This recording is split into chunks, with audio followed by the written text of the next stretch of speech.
What you've touched on in general is just like how you manage uncertainty. Uncertainty is the biggest killer. That's why lawyers kind of exist. Why at least contractual and transactional lawyers exist is try to anticipate everything that could go wrong and mitigate risks. So long as you know them, you can allocate them appropriately. You can price them into your deals. You can plan for them. But when there's uncertainty, you don't have the ability to do that. Hello and welcome to the Solar Maverick Podcast, where solar meets entrepreneurship and experience. I'm your host, Benoy Thanjan, so let's get into it. Hi, this is Benoy, your host of the Solar Maverick Podcast. I'm really excited on this episode of the podcast to have Maryssa Baron. She's the founder and CEO of BuildQ, and we're going to talk about a lot of interesting topics. There's a lot of obviously things happening in the renewable energy sector, and she's involved in project finance, clean energy, AI. I really appreciate this is actually Maryssa's first podcast interview, first of many, and I appreciate her doing her first podcast interview on the Solar Maverick Podcast. Maryssa, welcome to the podcast. It's so nice to be here. Thank you so much. Anytime, it's interesting because this interview is taped August 14th of 2025. We actually met really recently. Madison Energy had a conference and Maryssa was one of the speakers at the event. And I was really impressed with, what you were talking about and what your company is doing. Can you tell our audience what BuildQ does and what gave you the idea to start it? Yeah, happy to. And thank you. I loved the Madison Energy, the MEI Summit back in New York. It was a really fabulous event, and I can't wait for Madison to put on more of those events. And I got to meet you, which has been great. So, yeah, I guess for anyone out there who doesn't know me, I, as you said, am Maryssa, founder and CEO of BuildQ. We're an AI-powered platform of software and services that accelerate clean energy execution. I started BuildQ about a year ago after 8 years of working in the renewable energy industry and kind of seeing the complexity of project development, financing, and M&A processes from a lot of different angles. First, and where I started my career as PPA advisor, worked back on some of the earliest virtual power purchase agreements while I was at Altinex, which later became Edison Energy, and then I think is Trio Advisors now, and then was the 15th employee at Level 10 Energy and helped facilitate something like 2 gigawatts of PPAs there. And then I moved over, wanting to learn what happened after the PPA. The project financing piece was still a bit of a black box to me. So decided to go to law school, went to Stanford Law School to study energy and project finance, really compelled by the idea of commercial and like contractual innovation. At the same time, I was actually working at a global IPP, getting hands-on experience. So I was brought on first as a business development, representative, helping them to identify prospects for acquisition, so small CNI and DG across the US, but ultimately grew into the role of a COO and was actually facilitating debt and tax equity financing for the entire portfolio there. And of course, not to forget law school. So became an attorney, somehow miraculously passed the bar despite building BuildQ at the same time, That's just amazing. Congratulations. 18 months ago. Thank you. Thank you. I would not recommend anyone do that at all. But yeah, I mean, getting back to like BuildQ, the problems I saw was a lot of, complexity and inefficiency around managing projects. In short, and you probably know this, super well, clean energy projects are run on spreadsheets, documents stored in scattered folders everywhere, never-ending email chains where documents get lost, and a ton of manual entry in spreadsheets. And whenever you're entering data in manually anywhere, you're introducing risk into a transaction. And so one of the things that we're developing at BuildQ is this enterprise AI software that really serves as a data layer to connect all of your existing software tools across, whether you're a developer, an IPP, a financier, a legal team working on these projects, manage and share and organize data. So effectively using an AI to replace disjointed tasks into a single platform, enabling due diligence, project management, task management, all in one centralized location. Yeah, that's a great summary of BuildQ and obviously your background and how you got there. I was really impressed when you demoed the product to me, like how easy it was to do things like search for certain documents or how like the process was automated. It just saves so much like man hours and manually like chasing documents. And then also too, like you do like due diligence for the data rooms for like if you're doing a certain type of transaction. And so it does like it automates, probably not saying it as well as you could say it, but I was really impressed with like the ease of use and making everyone's life a lot easier and then also saving a lot of time and labor related to that. And I think it helps like your unique background because you worked on different sides of the transactions. And I think I mentioned that to you after at the end of the Medicine Energy Conference that you bring a unique perspective because you worked on different sides of the transaction, legal, obviously, working on PPAs, then structuring tax equity and debt. So I think that's like a unique experience, but then you see things that maybe other people don't see. And that I feel like probably that was the reason why you created a product like BuildQ because you've been on all sides of the transaction table and then with your legal experience as well, too. Well, thank you. I really appreciate was so glad that you got to see the product in action. It's come even farther since we were chatting in early June. It's really incredible what, bringing together so many different stakeholders from across project development to opine on how the platform should work has been just really incredible experience from the builder's perspective to see that there are problems that all of these different people face, from the law firms to the IPPs to the financiers. There are a lot of commonalities actually in the challenges they struggle with, and you're absolutely right. Like, I felt those challenges too. I think, was it Bill Gates or Steve Jobs? Someone said that, the best inventor or the best engineers are the laziest. That really resonated with me because I was tired of having to manually keep every project up to date of our, 30 project portfolios. And then we had even more like smaller scale CNI DG projects that we were diligencing when I was at the IPP. It was a lot of work to keep all of that information up to date, and then a ton of work too when you're building financial models to ensure that like the latest PPA rate or the latest production estimates are the same as what the latest PV report is in your data room. You really have to hope that those haven't been updated by the time you're actually circulating those materials, or that the state laws haven't changed or county laws haven't changed that introduce more costs that you aren't being reflected in the financial model. And I think that's especially important for not only small developers, but bigger developers too, where you have siloed workflows between engineering, development, finance, and like origination functions. These data management challenges really are pervasive across those. And yeah, like I said, I kind of built the product that I wanted to see, I was looking for when I was in the shoes of the attorney, in the shoes of the financier and acquiring developer. It's been really fun to build that product. Yeah, definitely. I'm sure it has. And I think too, it was interesting as well. We talked about how, I asked a question about, are you concerned about other AI technologies becoming more advanced? But you were talking about, it's running over a platform. I think it was ChatGPT, but you could correct me if I'm wrong as far as like, I'm not a technical person and I just have a rudimentary understanding of AI. I mean, we've been implementing a lot of AI solutions within our business, but I still feel like I'm behind. It's easy to feel that way. And I work in AI to feel like there's tons of products out there. And one of the questions I get a lot from teams, be it in energy or, my friends who work in other industries, is like, how do you ensure that the technology that you're adopting is going to be around in 2 years from now, that ChatGPT, OpenAI isn't going to develop something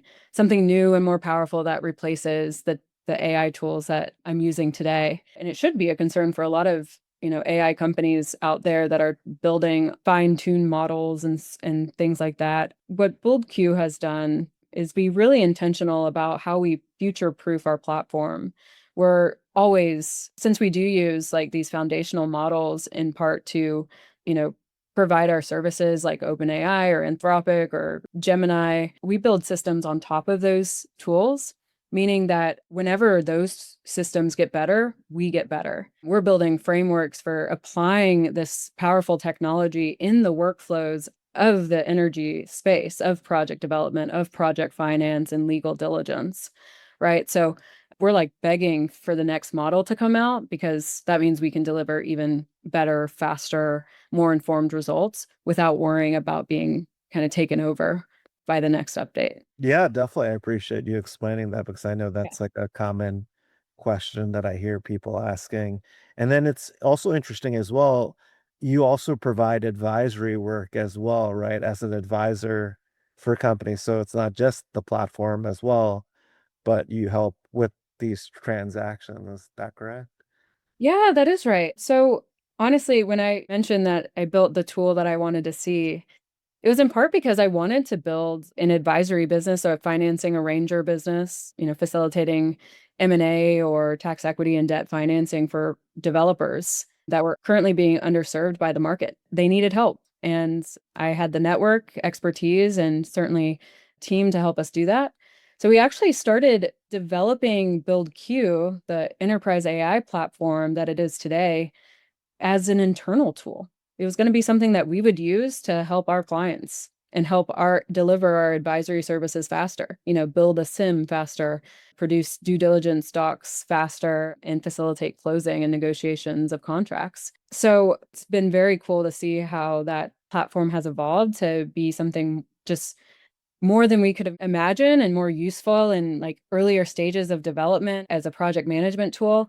We still do offer those services because I think it's so, I mean, especially today with everything that's going on, it's important to have someone you can trust, an expert there beside you as you go through these processes to ensure that you're getting the best options for your project, the best value for your project by running a competitive process, but also like being guided through the negotiations. And so we do offer those more advisory and M&A services on behalf of those developers who need our help. Yeah, definitely. I mean, that's obviously a huge value add with your experience, then bringing the platform, which is obviously a competitive differentiator, and then obviously your network and then experience doing different types of deals, I think obviously is a differentiator. And obviously, right now is a very interesting time within the energy space in the US.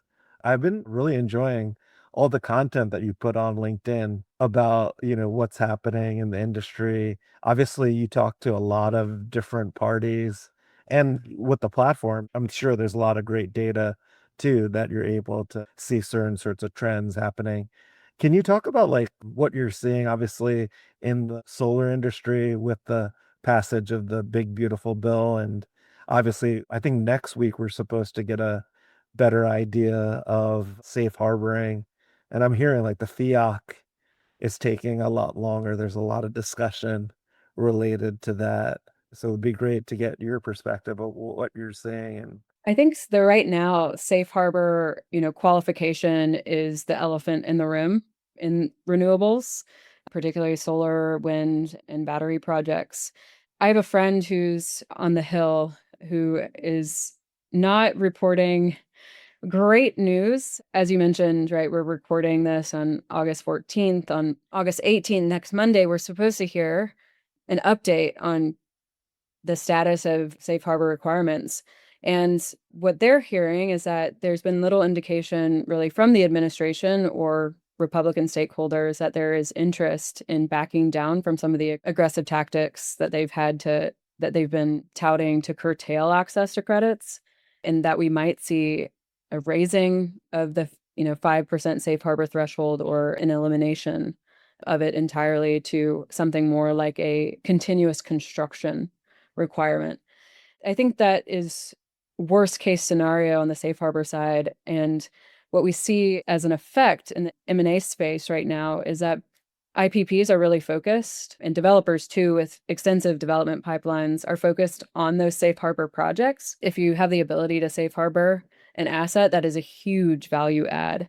If you're thinking about selling your project before the end of the year, if you've already safe harbored your project there are buyers out there looking for projects just like yours.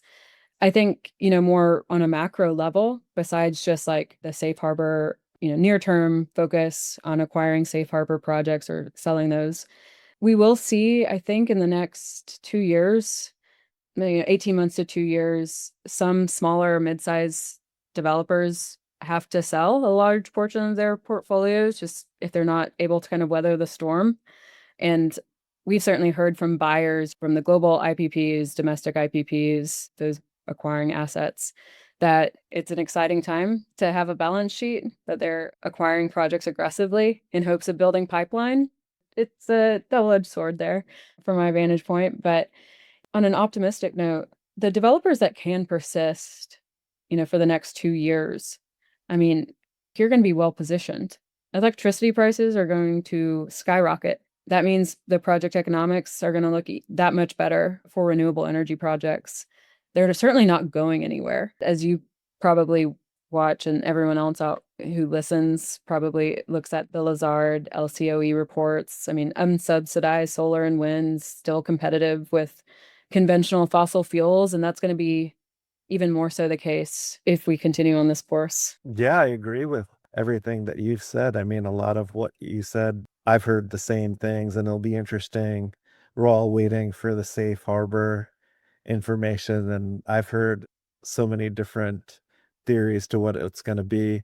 Obviously, continuous construction is a lot more challenging than just 5% in the panel. So it's interesting too. And it's interesting. You mentioned a great point about the Lazard study and LCOE, because I'm hearing some developers saying that they don't even want to apply for the investment tax credit, that the price of the solar panels are low enough, even with foreign panels, even with the tariffs, to not qualify, which I thought was interesting.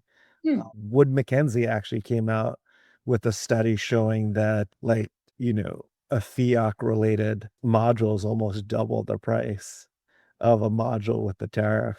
So it's interesting, like, that you're seeing that as well. But the good thing, and I think a lot of people who are able to weather their storm are excited, is like, we Yeah. won't need government, as you mentioned, like unsubsidized and, with energy prices going up.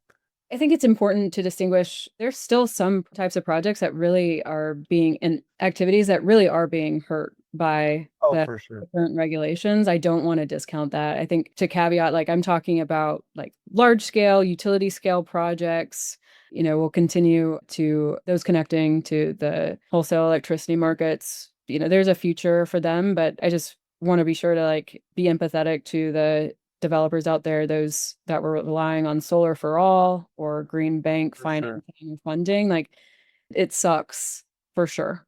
And there's nothing about it that's fair or really rational, honestly, I think, about removing the subsidies from those assets. But yeah, I mean, you're absolutely right. Like, just to return to FIAC, it's costly. Diligence and keeping records and documentation of supply chains is really challenging. Again, where AI has the potential to make a big difference. If you know what the requirements are as those become solidified, you can track those easily, what you're missing, what you need to have, and keep a record, keep it kind of a system of record on BuildQ. We're certainly thinking about how we facilitate the tracking of that documentation for both buyers and sellers and developers throughout the project lifecycle. And for sure, you're going to see it. You're going to be asked questions about it if you're trying to qualify for ITC or PTC in the coming 12 to 18 months from buyers and financiers alike. Yeah, definitely. I totally agree. AI could obviously make that whole process, which is very complicated, a lot easier. Obviously, the solar for all is relatively new news as well. I think people would have been fine with the ITC step down if there was more time. It's such a sudden decrease in the incentive. And then obviously changing rules with the executive order on FIAC and safe harbor once you go out 2026 and beyond has created a lot of complexity. Trust me, like, and obviously tariffs too, right? That's Yeah. we haven't even talked about. All of the Yeah. above, you keep like just listing off. Yeah. I mean, I'm living it every day as a developer, so it's like for sure, like I have sympathy with there's obviously it's been very painful and it's still very new, right? Like July 4th wasn't that far away. We're only talking about 6 weeks, 7 weeks, and everyone's trying to figure out how they have to adapt to survive. And, from a capital perspective too, it's extremely challenging to raise capital, specifically development capital and early stage development capital, especially for the smaller and mid-sized developer, as you mentioned, like the larger developers that have a balance sheet, obviously it helps them in this environment. And, there's also obviously a lot of IPPs that are still trying to understand what's happening and they're on the sidelines and there's obviously other developers who are being very aggressive. I'm also seeing too, like people being very aggressive on the safe harboring. It could, depending on what they come out with on Monday, it could be something dramatically different. And right now it's like you can't really go by what's happened in the past. Think of what's going to happen in the future because Well, hopefully there'll be more clarity on Monday. We've been lining up our development capital relationships and financiers and getting early bids on some of the projects that we're facilitating financing for now to safe harbor equipment, pending that still being on the table. But certainly if you're working with anyone out there who is in need, especially like after next week of that kind of support, we're happy to help lend our expertise there. But I think what you've touched on in general is just like how you manage uncertainty. Uncertainty is the biggest killer. I mean, that's why lawyers kind of exist. Why at least contractual and transactional lawyers exist is to try to anticipate everything that could go wrong and mitigate risks. So long as you know them, you can allocate them appropriately. You can price them into your deals. You can plan for them, right? But when there's uncertainty, you don't have the ability to do that. And I think, some deals move forward with contingencies. I think CPs and having alternative pricing structures depending on the outcomes. I think they're worthwhile exercise to keep deals on track. We utilize them a lot in the PPA space when during the first Trump administration, there were the tariffs on steel and on panels that were implemented. We're just like, we would factor in worst, best base case scenarios for the ultimate tariffs that would get implemented and change the PPA price based on those outcomes. That was, say, an elegant but pretty straightforward way to mitigate uncertainty. And I think that should always be on the table. What I've come to appreciate is just how innovative you really can be when you're in the thick of a transaction. You just have to, outline what's really on the table and have a conversation with someone. We love getting on the phone with our counterparties and saying, what about this? Or like, how do we split the pie or grow the pie in this way or mitigate risk in another? And it can be a super collaborative process. And maybe that's my kind of nerdiness from, one of the reasons why I went to law school kind of coming out. But I really love how creative you can get at the end of the day once yeah, what's out there. yeah, I think that's a great point. I think, with advisors, like there is really the great advisors out there really are trying to help move along the transaction and help the counterparties look at things maybe from a different perspective. And that's what distinguishes a great advisor from others. And I appreciate you explaining that because sometimes I feel like some advisors are just purely like transactional and they don't really get into the weeds of the transaction. So they're not really able to add that value. And obviously, like with your background and obviously what you're doing at BuildQ, that you have a great perspective and then obviously the volume of transactions too, right? That you're having experience with. And that's a great point. And I think people sometimes forget that. And it was interesting too, like on your website, you have the whole thing about GoQ advisor versus a traditional advisor and the benefits. And I thought that was interesting that you laid that out because I think it's really important. Well, thank you. Yeah, no, I mean, that was one of the things I really came to appreciate. I mean, I worked at a traditional like a software marketplace, level 10. And I've seen certainly a lot of those kind of offerings out there, these marketplaces, oh my gosh, there's so many, I honestly forget, the Cruxes of the world, etc. There's so Just many platforms now, especially with yeah. transferability.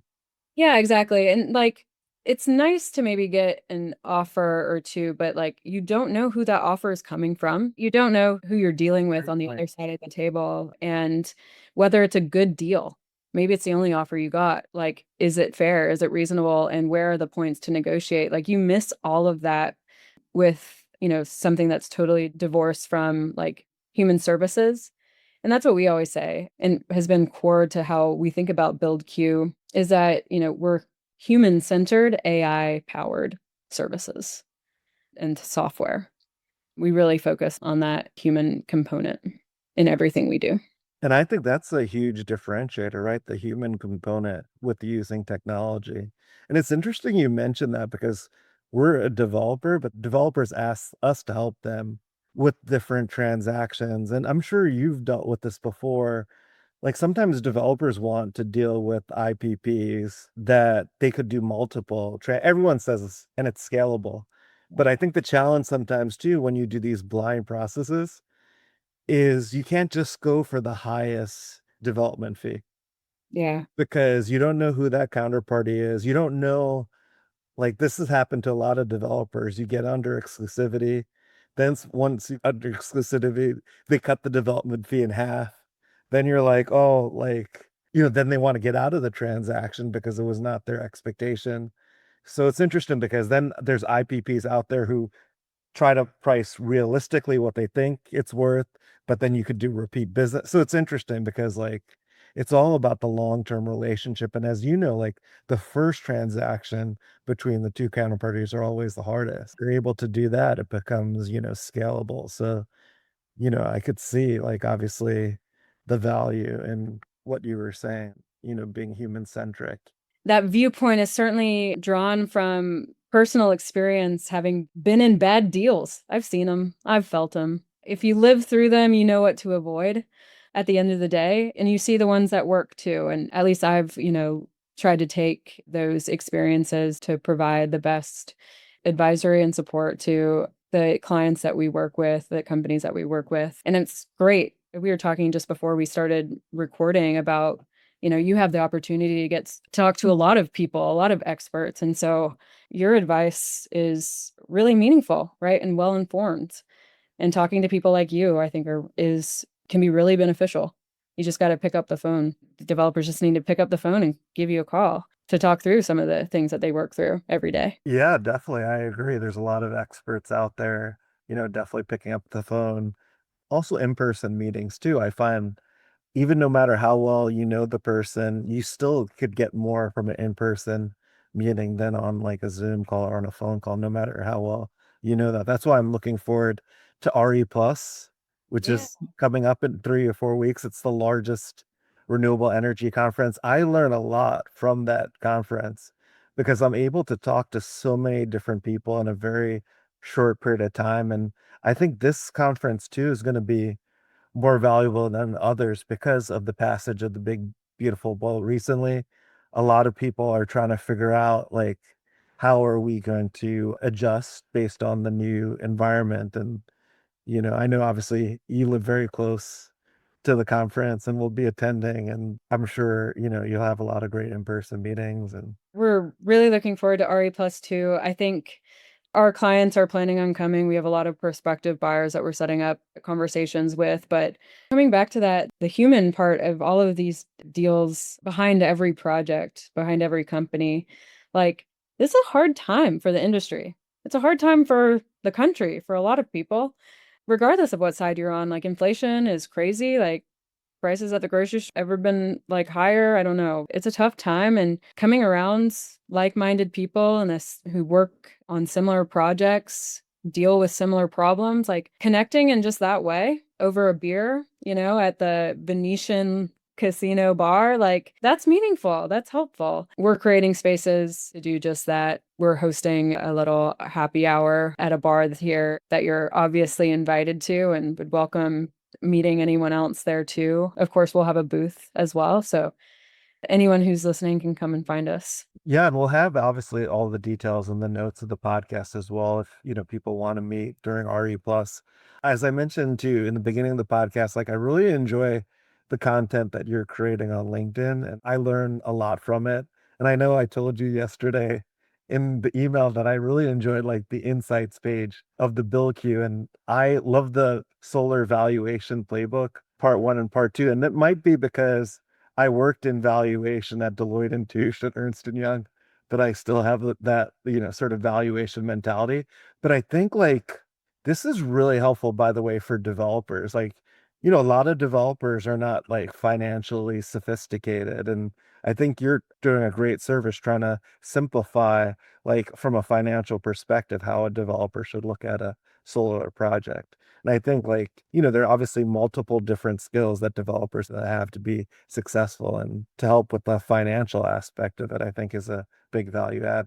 Can you talk about like the insights and the solar valuation playbook? Oh, yeah. So this was actually a series that was written by our CFO and Director of Project Finance, Harshan Jayakumar. He has 20 plus years of experience in project finance, having started on the banking side, facilitating tax equity financing, and then moving over to the IPP side and the developer side, leading project finance efforts there. He was interested in writing educational content, as the whole team was, right? In the spirit of like, how can we do the most to help this space, this market? And, one of the questions we get a lot because we're facilitating M&A transactions is, how do you value an early stage development asset? You have site control and an interconnection agreement. What then? Right? It's a good question. You can actually, and I really appreciate your compliments on the valuation playbook because of your experience in valuation at Deloitte and, hands-on experience there. But we just defined a pretty simple methodology that's worked for us, worked for our clients. And like, it comes down to defining what you want up front, identifying what the risks are to your individual asset, and then, positioning your project as allocating value between yourself and the acquiring party based on, the work that you've done to date to de-risk an asset. And that's, again, it's a conversation. Those are negotiation points. You don't have to accept the first dollar number that you received just because the party opposite you might see more transactions. While that's really valuable for sure, like it's not the be all end all of what your work to date has been worth. You can talk about it as it relates to your individual project specifically, because every project is different and your software, your advisory, the deals that you negotiate should be able to flex with that. That's the attitude that we came in to writing the solar valuation playbook. Yeah, that's really helpful. I appreciate you talking about that, Maryssa. We'll have that as well in the notes of the podcast so that people could easily find it. The Solar Maverick podcast is about solar and entrepreneurship.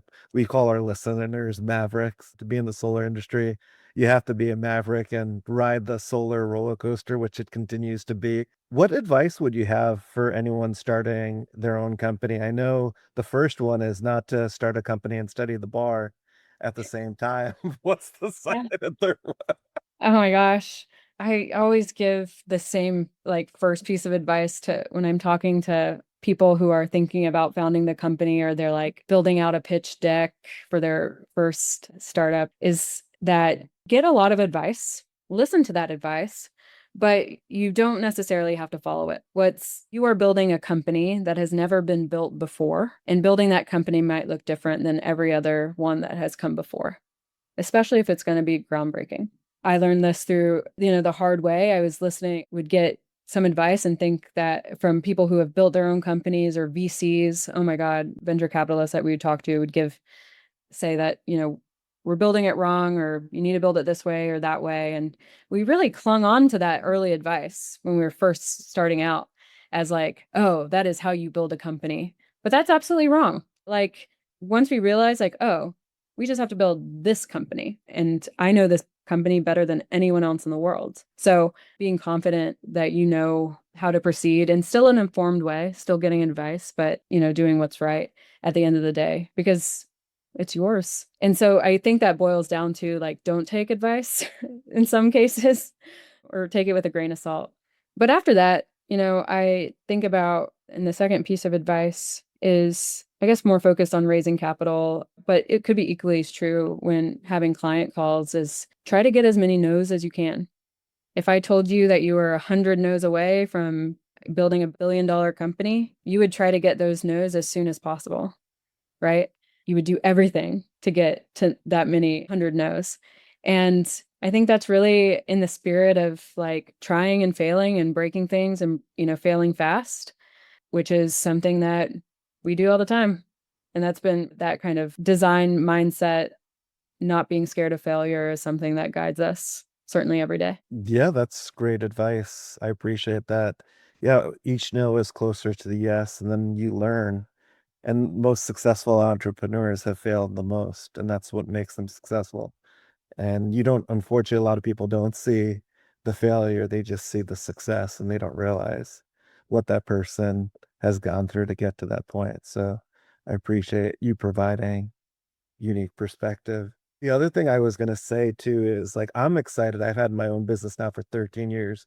I can't believe it in the solar industry. I'm really excited about AI.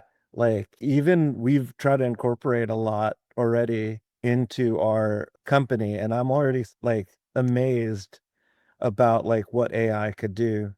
Yeah. You're obviously so in the AI space, like, can you talk to like what the opportunity is? I feel like when I talk to people, they don't truly understand how this could be like game changing and monumental. I think we're still maybe early in it where a lot of people maybe don't realize it. Yeah. Be transformative.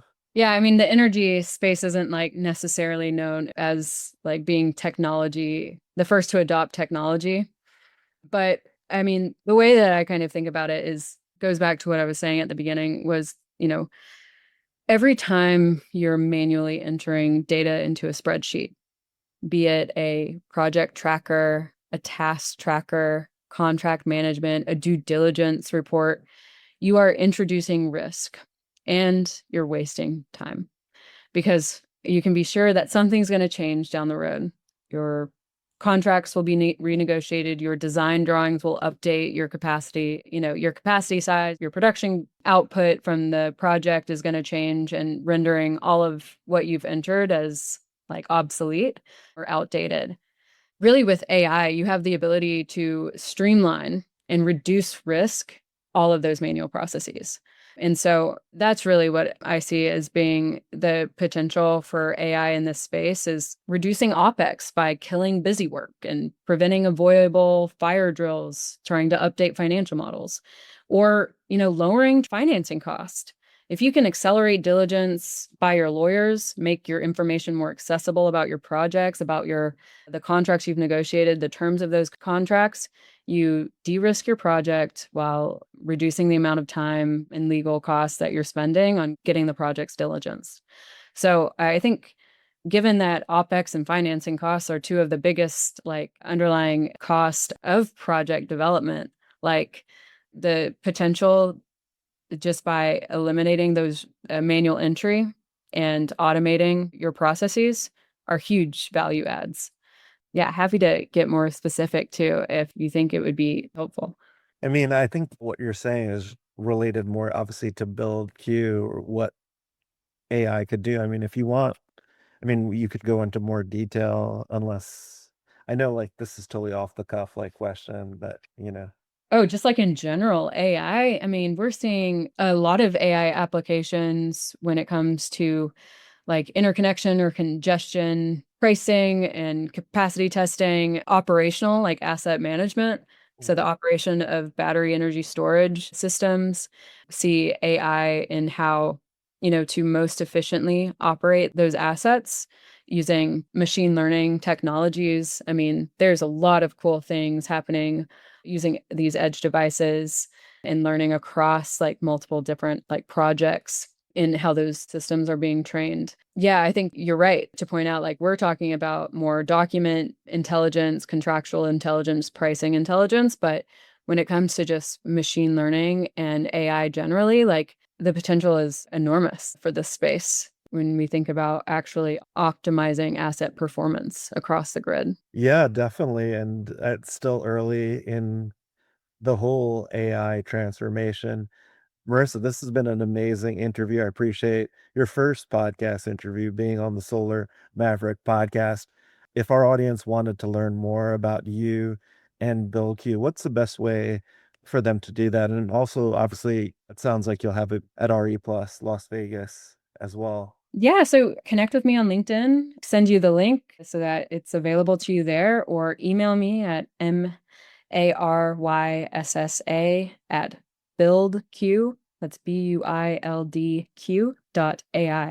I'm available. Happy to see how I can help. Great. Well, continue the great work. I'm excited. It's only been a year. I'm curious to see what the future holds. And thank you again for making time to be on the podcast. Of course. Thank you so much for having me. Oh, anytime. Thanks for listening to the Solar Maverick Podcast. The Solar Maverick Podcast is brought to you by Reneu Energy. We're a solar development and consulting firm. If you believe that this podcast is adding value to you, please give us a 5-star review and share with those that you think could benefit from this information. Please email all questions, suggestions, and feedback to info@reneuenergy.com. That's info@reneuenergy.com. The Solar Maverick Podcast is produced by Podcast Laundry and executive produced by Benoy Thanjan and Kevin Y. Brown.